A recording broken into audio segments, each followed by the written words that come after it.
Hi, this is Linus from Praiseworks, and welcome to our Journey to Wellness Minute. As you know, we like to talk about all the kinds of things that you can do to honor your temple. We like to approach things in terms of total wellness for your mind, body, and spirit. You want to make sure that your mind is healthy, that your spirit is healthy and fulfilled, and that your body is in good shape. Well, today we're going to talk about something that's probably the only vice I have left. I have cleaned up so much of my diet. There's only one thing left that I partake 1 cup of a day. Yes, I'm guilty. I drink coffee in the morning. It just gives me that little umph. I know that people say coffee's bad for you, but I did a little research. And coffee, is it bad, good, or both? The debate about whether or not you should drink coffee is always on the table. There are those who think that coffee isn't harmful to your health, and others who think that coffee is totally bad for you. What are your thoughts? Here are some facts to consider. Caffeine has been shown to be related to elevated blood pressure, stress, and irritability. There are many trains of thought about coffee and whether or not it is the worst thing you can drink moderately. Caffeine contributes to blood sugar swings and should be avoided by diabetics. Caffeine can inhibit absorption of the beneficial nutrients that are in our food and can cause urinary tract infections, problems with calcium, magnesium, potassium, and iron.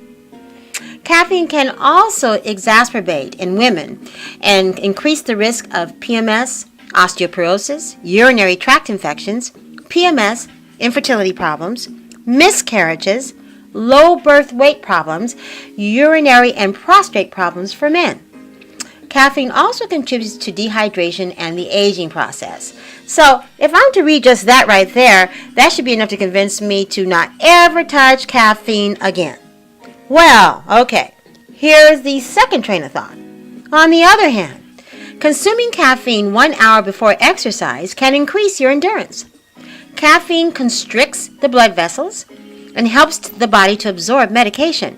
For instance, aspirin has caffeine added to medication to help with the absorption of the medication.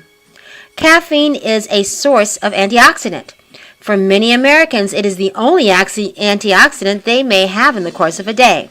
Although caffeine can act as an antioxidant, it doesn't take the place of a healthier choice of fruits and vegetables, of course. Caffeine has been linked to the reduction of even cure of Parkinson's disease and Alzheimer's disease. Harvard researchers recently found in a study with men that those men who drank 4 cups of coffee a day were less likely to suffer from Parkinson's as those men who didn't drink coffee at all.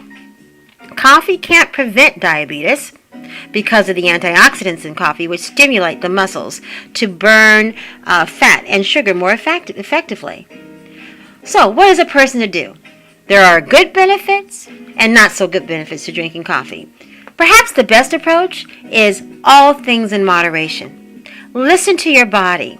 Your body will tell you what it needs and what it doesn't need. And it will also let you know what's good for you and what's bad for you. I just have my 1 cup, which is not quite 6 ounces. And to tell you the truth, I don't even drink those full 6 ounces. It just kind of sits on my desk and I look at it, take a sip, put it down. And then I have next to me a big old cup of water, 10-ounce water, which I drink 5 times a day. So, as long as you're keeping hydrated with water, even if you are drinking your little cup of coffee in the morning, it's not going to do you that much harm. If you want to find out more about health and wellness tips, go to my website at www.praiseworks.biz. And remember 1 Corinthians 6:19. Do you know that your bodies are temples of Holy Spirit, who is in you, whom you have received from God? You're not on your own. So therefore, take care of your bodies, love yourself. Be careful with yourself, for God has given you a wonderful machine, and He wants you to honor that. In the meantime, this is Linus from Praiseworks, and I'll see you next week with more tips on our journey to wellness.